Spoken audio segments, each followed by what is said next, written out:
안녕하세요. 함익교회 손을 목사입니다. 같은 물건이라도 누구 손에 들어가느냐에 따라서 그 가치가 결정되는 경우가 종종 있습니다. 어느 한 사무실에서 사용되던 탁자들이 사용하던 사람이 이사를 가면서 일부는 다음에 그 곳으로 이사 오는 사람들에게 인계를 하고요. 또 나머지는 리사이클을 하는 그런 기업에다 그 탁자를 팔았어요. 그런데 인계된 탁자는 사무실에 훌륭한 가구가 되어서 사용되었지만 리사이클 기업에 팔린 탁자들은 쓰레기 값에도 못 미치는 그런 상품 가치를 가지게 되는 것을 보았습니다. 정말 누구 손에 들어가느냐에 따라서 사무실의 소중한 가구가 되기도 하고 중고 가구로 팔릴 때는 정말 헐값에 팔리는 신세가 되는구나 라는 그런 생각이 들었어요. 우리도 누구 손에 들려지느냐, 누구 손에 들어가느냐에 따라서 가치가 결정되는 것 같습니다. 하나님 손에 들려지면 하나님의 자녀로 하나님 나라의 백성이 되지만 사탄의 손에 들어가면 지옥의 자녀가, 멸망의 자녀가 될 수밖에 없는 것이죠. 하나님 손에 들어가서 하나님의 귀한 자녀가 되는 저와 여러분들이 되었으면 좋겠습니다. 오늘 성경 말씀은 마태복음 13장 24절로 30절입니다. 예수께서 또 다른 비유를 들어서 그들에게 말씀하셨다. 하늘나라는 자기 밭에다가 좋은 씨를 뿌리는 사람과 같다. 사람들이 잠자는 동안에 원수가 와서 밀 가운데에 가라지를 뿌리고 갔다. 밀이 줄기가 나서 열매를 맺을 때에 가라지도 보였다. 그래서 주인의 종들이 와서 그에게 말하였다. 주인어른, 어른께서 밭에 좋은 씨를 뿌리지 않으셨습니까? 그런데 가라지가 어디에서 생겼습니까? 주인이 종들에게 말하기를 원수가 그렇게 하였구나 하였다. 종들이 주인에게 말하기를 그러면 우리가 가서 그것들을 뽑아버릴까요? 하였다. 그러나 주인은 이렇게 대답하였다. 아니다. 가라지를 뽑다가 가라지와 함께 밀까지 뽑으면 어떻게 하겠느냐? 추수 때까지 둘 다 함께 자라도록 내버려 두어라. 추수할 때에 내가 추수꾼에게 먼저 가라지를 뽑아 단으로 묶어서 불태워 버리고 밀은 내 곳간에 거두어 드리라고 하겠다. 주변을 다니면서 예수님 믿으세요? 예수 믿고 천국 가세요? 이렇게 말하면서 전도하면 비웃는 사람들이 참 많습니다. 그럴 때마다 현재 우리 기독교에 대한 평판을 알 수 있을 것 같아요. 우리 기독교가 어떤 위치를 차지하고 있나를 알 수 있는 대목입니다. 물론 그 중엔 감사합니다 라고 말하는 사람도 있어요. 대부분은 교회 다니는 사람들이죠. 반대로 천국이 어디 있어요? 라고 반문하는 사람들도 있습니다. 근데 재밌는 것은 그런 분들에게 그럼 지옥 가세요 이렇게 이야기를 하면 되게 싫어해요. 그리고 기분 나빠하면서 막 화를 내는 분도 있습니다. 천국이 없다면, 그렇게 인식한다면 지옥 가세요 라는 것에도 반응하지 않아야 돼요. 지옥이 어디 있어요? 라고 반문해야 되는 겁니다. 근데 천국은 가고 싶지만 사실 지옥은 가기 싫은 거예요. 좋지 않은 것에 대한 심리적인 반대일 수도 있습니다만, 내세가 없다 이렇게 말하지만 사실 인간 본성에는 내세가 있다라는 사실을 인지하고 본능적으로 아는 겁니다.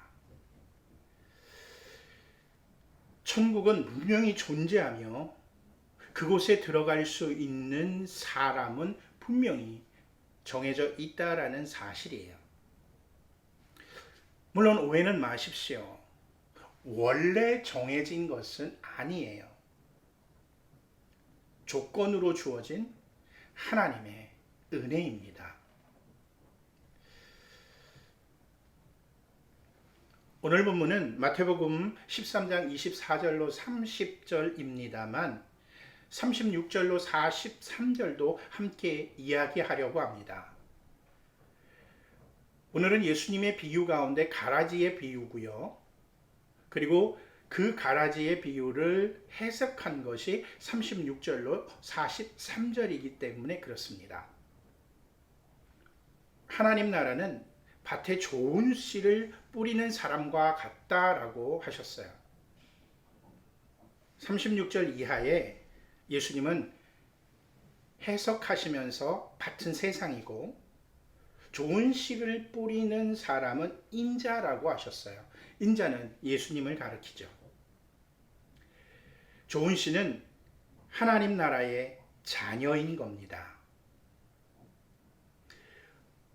어느 칠흑같이 어두운 밤 시커먼 존재 하나가 좋은 씨가 뿌려진 밭의 모습을 드러냈어요.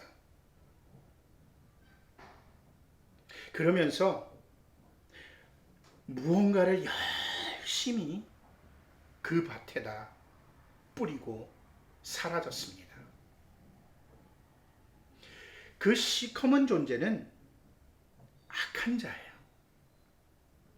그리고 그가 뿌린 그 씨앗은 가라지, 독보리였습니다. 원수는 악마고요. 가라지는 악한 자의 자녀들입니다. 당시 로마법에 따르면 남의 곡식밭에 독보리를 뿌리면요, 처형받을 만한 범죄로 여겨졌습니다. 따라서 이런 짓은 악한 자만이 할 수 있는 부분이에요. 밀과 가라지가 같이 자랍니다. 사실 새싹이 나고 줄기가 나고 할 때는 밀과 가라지를 구분할 수가 없어요. 거의 비슷합니다. 열매가 맺힐 때쯤 돼야 밀과 가라지는 구분할 수가 있습니다. 주인의 종들이 주인을 찾아와서 이야기합니다. 주인님, 밭에다가 좋은 씨를 뿌리지 않으셨습니까? 좋은 씨를 뿌렸지. 근데 왜 가라지가 났을까요? 원수가 와서 뿌렸나 보다. 주인님, 저희가 다 솎아낼까요? 주인이 곰곰이 생각하시다가 아니다, 놔둬라. 추수 때가 되어서 내가 추수꾼들에게 이름하. 추수해서 밀은 곡간에 들이고 가라지는 불태워 버려야 되겠다. 그때까지, 추수 때까지 두어라. 주인이 그렇게 말한 이유는 가라지를 뽑을 때 밀까지 상할까 두려웠기 때문입니다. 추수 때에 추수꾼들이 밀과 가라지를 수확해서 밀은 곡간에 들이고 가라지는 불태워 버릴 것이다라는 거죠. 가라지는 독성을 지닌 호밀과 식물이기 때문에 사람이 먹으면 위험해질 수 있습니다. 그에 반해서 밀은 사람들이 먹으면 살이 찌게 되고 그리고 몸을 움직일 수 있는 에너지를 생성하게 되죠. 유익한 그런 존재입니다. 세상이든 교회든 가라지와 밀은 존재합니다. 하지만 가라지는 마지막 때에 구분되어져서 불태워지고 밀은 하나님 곳간에 하나님 나라의 백성으로 살게 되어질 것입니다. 자, 가라지는 악의 자녀라고 했어요. 원수가 세상에 뿌려놓은 악을 말합니다. 이 악으로 자기의 자녀를 물들이고 악으로 사람을 다스립니다. 그 악이 굉장히 매혹적이라고 인식시키는 거예요. 그리고 그 악을 따르는 사람들에게 자신이 할 수 있는 최고의 혜택을 베풀어 주는 것처럼 여기도록 만들어요. 세상이 악한 건 바로 사단이 악을 세상에 가지고 왔기 때문이에요. 악의 사람은 죄를 짓고 사는 사람입니다. 죄는 하나님에 대한 부인, 하나님 말씀의 거부, 교만, 탐욕, 음란, 거짓 등과 같은 게 있을 수가 있죠. 밀은 하나님 나라의 자녀인데 이들이 악의 자녀들과 다르게 악을 범하지 않느냐? 그건 아니에요. 하지만 결정적으로 차이가 나는 게 있어요. 그게 뭐냐면 회개가 있느냐라는 겁니다. 회개를 하느냐라는 겁니다. 죄에 대한 고백이 있느냐라는 거예요. 죄를 범하고도 회개하지 않는 인생, 그러면서 다른 이에게 선한 영향이 아닌 잘못된 영향, 죄악을 짓도록 만드는 인생이 악의 자녀라는 거예요. 모두가 가라지의 인생을 사는 존재고 사람이라는 겁니다. 사실 이런 인생은 모든 곳에 있어요. 우리가 사는 사회와 신앙생활을 한다고 하는 교회에도 있죠. 우린 정말 모든 곳에서 경계를 게을리해서는 안 될 것입니다. 그렇다면 왜 하나님은 가라지가 나쁜 걸 알면서도 그대로 두시는 걸까? 제자들도 천사도 하나님의 사명을 받은 이들도 모두가 가라지를 뽑아달라고 간청하는데 뽑지 않으시는 걸까? 현대적으로 이야기를 하면 하나님은 왜 악을 세상에 그대로 두시는 걸까? 예수님의 대답은 아주 간단합니다. 본문을 보면 밀이 다칠까봐, 상할까봐. 다시 말해서 정말 세상에서 선한 영향력을 끼치고 악을 이기려고 노력하는 하나님 나라의 자녀들이 다칠까봐, 상할까봐 그대로 두라고 말씀하고 있는 거죠. 가라지를 뽑다가 밀이 함께 뽑힌다면 그 밀은 얼마나 아프고 얼마나 억울하겠어요. 하나님은 그것을 막고자 하는 것입니다. 추수 때가 되면 철저히 분류해서 갈아지는 불 속에 밀은 하나님 나라의 곳간에 들이실 겁니다. 그때까지 밀은 가라지로 인해서 칠 거예요. 칠 수밖에 없어요. 온갖 역경이 있을 수 있고 가라지가 많은 영양분을 가지고 가서 밀이 약해질 수도 있습니다. 그리고 가라지가 더욱더 커 보일 수도 있어요. 풍요로워 보일 수도 있습니다. 아니, 진짜 밀이 보기에는 풍요로울 수 있어요. 근데 여러분, 오늘 본문을 보다 보면요, 밀은 희망이 있습니다. 비록 지금은 약한 것처럼 보이고 작아 보이고 가라지에 치지만 추수된 밀은 곳간에, 하나님 나라의 곳간에 들어갈 수 있다라는 희망이 있어요.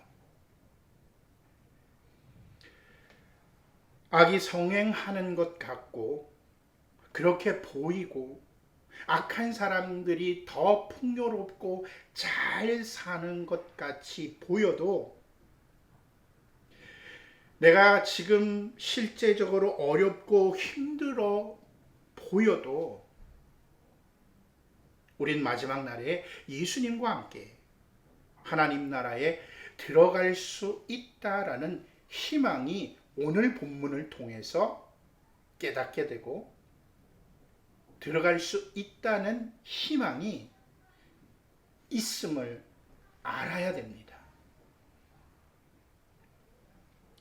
우리가 희망을 놓지 않는다면 이미 하나님 나라의 삶을 살고 있는 거예요. 하나님 나라에 대한 희망이 있으면요, 지금의 삶도 귀합니다. 작아도 아름다워 보이는 삶이고요, 기쁜 삶이고요, 선한 삶을 살 수 있는 원동력이 거기서 생깁니다. 사실 풍요로움의 기준은 뭔가요? 만족감입니다. 우리나라 입장에서 우리나라보다 못 사는 사람들을 향해서 저들은 어떨까라고 말하는 나라들이 있지만 사실 그 백성들은 풍요로운 만족스러운 마음을 갖고 있기 때문에 자신들은 스스로가 풍요롭다라고 생각할 수 있어요. 그러면서 만족하는 삶을 사는 나라들도 많이 있습니다. 그렇기 때문에 실질적으로 하나님 나라의 희망을 갖고 있는 사람, 곳간에 들어갈 수 있는 밀이라는 생각을 하는 사람은 지금의 삶도 만족할 수 있기 때문에 풍요로운 삶을 살 수 있는 거예요. 하나님 나라의 자녀로 산다는 건 죄악이 뿌려진 곳에서 죄악을 이기는 삶을 사는 것을 의미합니다. 죄악을 이기는 삶이란 죄를 짓지 않는 게 아닙니다. 앞에서도 말씀드렸지만 죄를 범하지만 죄를 인정하는 것이고 죄에 대해서 회개하는 삶을 사는 자세로 사는 겁니다. 또한 교만한 삶을 살지 않는 것이에요. 사실 죄인이란 사실을 인정하지 않는 게 교만한 삶입니다. 자신이 죄인이라고 느끼고 자신이 부족한 사람이라고 느끼면 가장 크고 선한 분이신 하나님 앞에서 자신을 드러낼 수가 없죠. 교만할 수가 없는 겁니다. 거기다가 세상에서 거부당하신 예수님을 보면서 그분을 따르고 또한 그분의 제자들을 격려하고 미래에 대한 희망에 대한 확신을 주는 게 필요하죠. 이런 역할을 하는 것이 하나님의 자녀인 거죠. 물론 세상은, 죄악의 자녀는 우리가 행하는 모습을 보면서 우리 예수님을 거부했던 것처럼 우리를 거부하고 핍박할 것입니다. 하지만 우리는 하나님 나라에 희망이 있기에 이것도 극복할 수 있을 겁니다.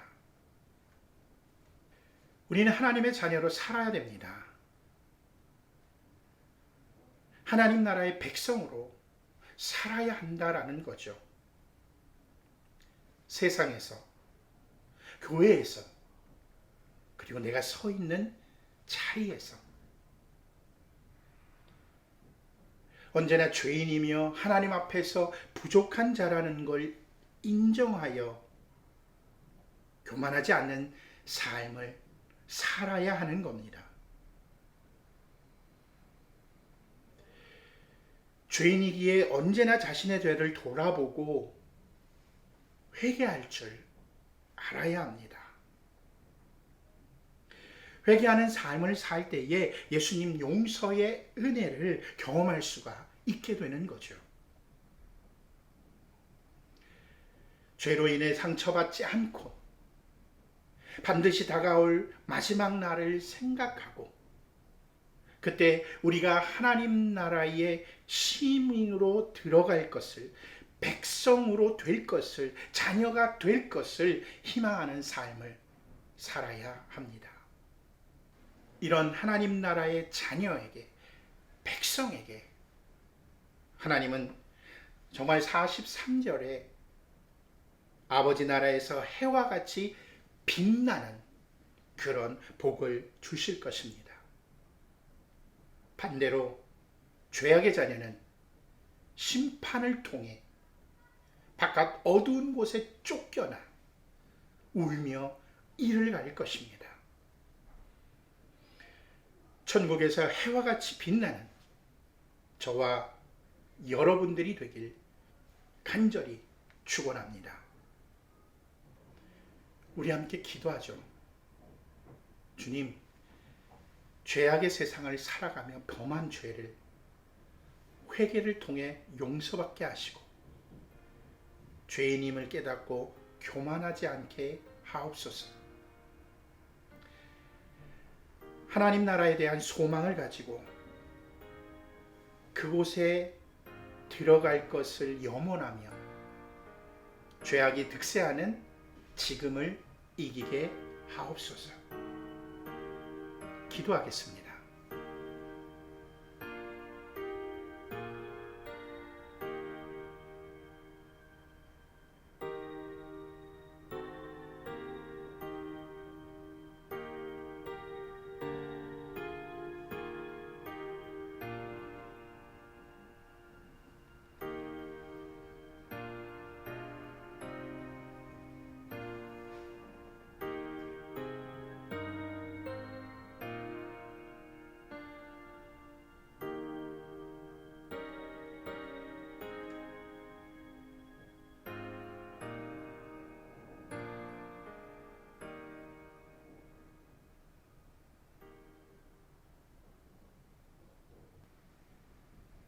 가뭄에 내리는 비를 우리는 단비라고 합니다. 우리의 영혼에 촉촉히 내리는 하나님의 은혜의 단비가 여러분들 삶에 매일매일 내려지길 간절히 바랍니다. 그리고 그런 경험을 매일매일 하는 한 주가 되길 바랍니다. 다음 주에 뵙겠습니다.